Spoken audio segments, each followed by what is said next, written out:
Hello and welcome to this short video on the FlatCat belt clip. The belt clip is designed to solve two problems.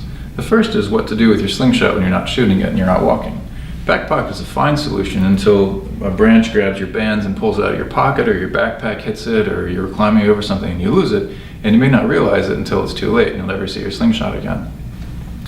The second problem is that with an OTT frame, the frame needs to be oriented this direction and not this way. And if you're constantly, every time you pull it out, having to check that and fix it, that gets annoying quicker than you might think. The belt clip was designed to take advantage of this teardrop shape in the pinky hole. It's a peg with a little finger sticking up at the 10-30 angle.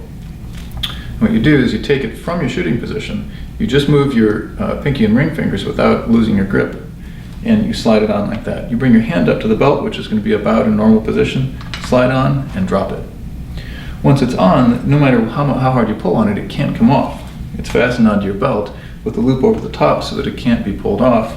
And unless you happen to be cartwheeling down the hill and it comes up to this exact position and slides off, it can't come loose. It's also designed so that when you go to shoot, you bring up your hand and you're already pretty much in a shooting position. So it slides off and you don't need to readjust anything. You just wrap these fingers around and shoot. Likewise, when you're done shooting, you don't have to readjust your hand at that time either. Pull it back, take these fingers out, slide it on, and drop it. The idea is that it doesn't take any force to take on or off, like a clip might or a magnet. It's just a matter of getting it into this natural position and pulling it off. The belt clip is made out of a 3D printable material called tough resin, which is very resistant to breakage, but does get a little soft with body heat. So you may find that if you're not getting that angle quite right and you've been out on a warm day, that it'll tend to move with you instead of actually pull off. The trick that I've found for that is to bring it up, take your pinky and put it right on the peg, and use that to hold it against your body while you find that angle and slide it off. Once you're used to the angle, that won't really happen, but until you get familiar, that can help. So put your pinky there and slide right off. As far as putting it back on, of course, it's held against your body, so it doesn't matter. You can just slide it on and drop it.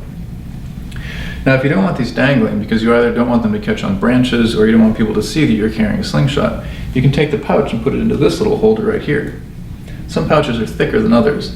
Thick pouches will hold just fine, but thinner pouches may need to be folded in half to be tucked in. And then you can put your shirt down as long as it's long enough and can't really even see that you're carrying a slingshot. Okay?